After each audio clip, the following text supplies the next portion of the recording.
All right, folks, welcome back to the program. Like I said earlier, I have a guest that I have brought on board to kind of shed some light on the subjects that we were covering last week.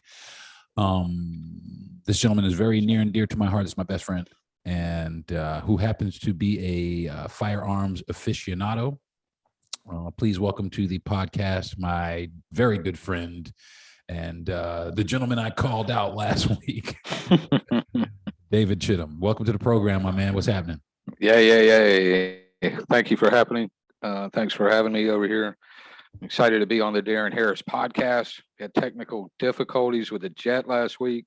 Yeah, we had a little bit of difficulties. Got the jet back in the underground bunker, and we got our Wi-Fi back on and headphone working and everything. That's right. Well, cheers to you, my man.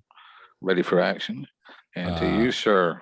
Dave is actually sitting right over there. He's actually a guest on my podcast and also a guest in the home at the same time. But because we're sitting here, we're having a discussion about my podcast last week. We were talking about it, and you're fine, baby. You can come on by. We were talking about it last week, and he had listened to it, and you had had some insight. There were some things that I had messed up, and what I really wanted to do is have you on to kind of clarify a few of those things, and I have a few questions for you as well. Perfect. My main thing that, and we've had these conversations a few times, and I really think in this arena of gun control and trying to deal with gun violence and things that are going on in the world today, that there are some reasonable answers, some reasonable compromises. And a lot of people just don't understand the details of the laws and the, Sure. what the roadblocks are. Where are the pinch points that keep us from being able to make success in this field? Because I've been around guns since I was a kid. I'm a country boy. We had utilitarian guns when we were kids, and we weren't able to handle them when we were kids. Had to work up to a BB gun. I was gonna say, why don't you? Why don't you give us a brief synopsis of your background with firearms, just to kind of. Well, so I've just been around them most of my life. I've never been really a hunter. It's something that's been always interesting and fascinating to me. Right. From a mechanical aspect, I really enjoy target shooting and, just different.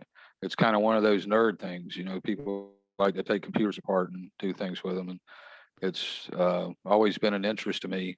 Over the years, I've done a good bit of shooting and training, different types of training, some from target shooting to tactical shooting, self-defense type stuff.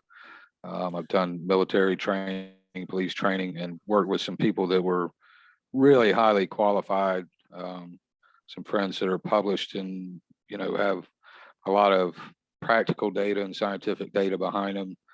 And so it's just been kind of one of my hobbies over the years. I bought and sold guns. I've been a gun owner most of my life, and, as an individual. And then for some years, I had a federal firearms license and was a dealer in firearms. I bought guns. My niche was mainly buying estate pieces and collectible firearms and selling them in online auctions. Sure. And but I bought and sold guns in pretty much any way you can think of, all completely legal.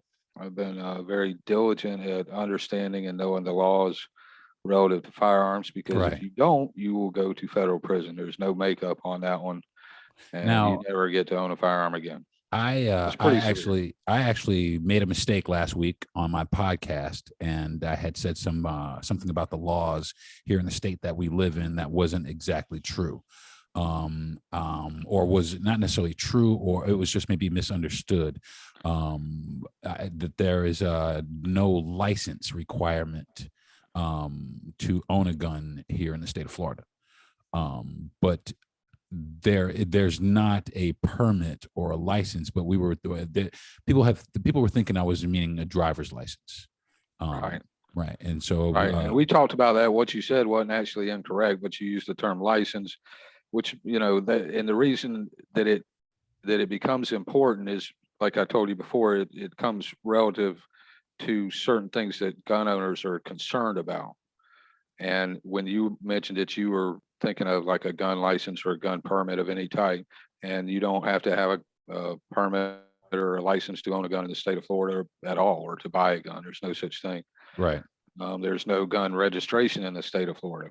There's no federal gun registration. Right. In other states, there is gun registration. Right. Just not in Florida and not federally, but certain Right. states do have their own sort of gun registration to keep track of their records. Or Right. And that's the main, my main thing is that I think for us to have a legitimate conversation and find legitimate solutions that everyone can agree on and actually come into fruition, you have to really understand what's going on, because everything's disinformation on both Right. sides. And Right. it's a very emotional issue. It's very important.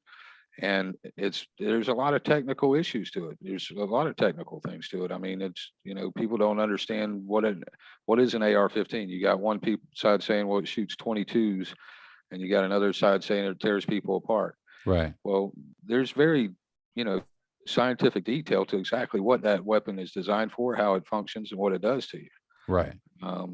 Most of what you hear has nothing to do with facts and information that are already actually there.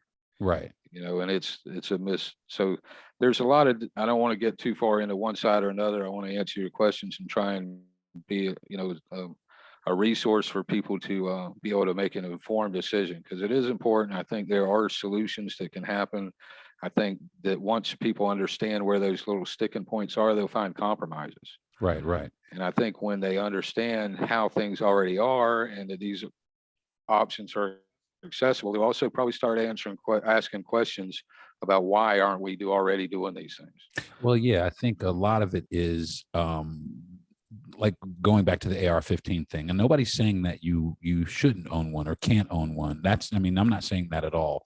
I think that a lot of people are, just like you said, worried or concerned about what they represent, and they basically represent, it's an assault weapon. And it's, I like it or not, it's been used to, for lack of a better phrase, terrorize certain parts of the population. As of recently, this year, last year ended with 693 mass shootings. And this year we're on task to beat that.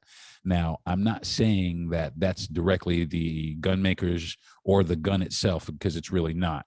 It comes down to the person, but it's the weapon that people are, for lack of a better phrase, have demonized behind what has been taking place recently in the media, because that's been the weapon of choice in a lot of cases. I won't say in most cases, but in a lot of cases, people who commit these mass shootings have resulted to or chosen an AR-15 style weapon. Right. And it's a very accessible weapon. That's one of the, that's definitely one of the issues, is it's very, very accessible. Right. And there's millions of them out there. You can buy them fairly inexpensively, and you can spend a lot of money on them. But it's not, there's a lot more to the story than that. You really framed it really well, and it is something that's become a symbol of the problem. Right. But I would suggest that that's not, that the pursuit of that is in anything more than being a symbol of the problem is a distraction. I would suggest that there's a guns, and I can answer any kind of technical questions about what this gun does or that gun, the difference between using a revolver and an AR and AK, shotgun, whatever. My point is that the AR in itself as a weapon, yes, it shoots a lot of bullets fast. A lot of guns do. Right. An AR-15, you can shoot a lot of bullets fast, but I have a 12 gauge that I use for in my house for self-defense. Right, of course. Hopefully I never have to use it, but it's loaded with old-fashioned buckshot. Yeah, buckshot, double buck. Well, depending on what kind of rounds you get, and there's all kind of crazy rounds now, but just a old-fashioned buckshot has between 7 and 9 roughly 35 to 38 caliber slugs inside of it. Right. So you let that off at one time.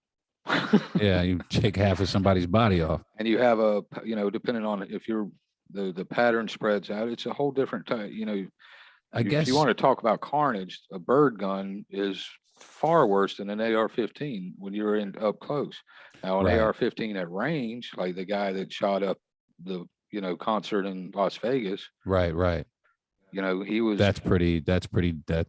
has optics. They take 18-year-old kids and put them in the army and teach them to shoot an AR-15 at 600 yards with iron sights. Well, see, I think that's part of the problem here now is that these people who are, these younger people, 18 years old, the guy who was in Buffalo, I believe he was 18. The gentleman, or not the gentleman, but the guy who was down in Texas, I believe he was also 18. And I think what's been happening is there's been a rash of these younger shooters having access or basically, for lack of access to these firearms or these types of firearms with very little background or any of that. So I think that's one of the things that we were going to talk about. But I do have to say I have to take a break really fast, and when we come back, we will discuss more about this situation here in America as far as the mass shootings in this country.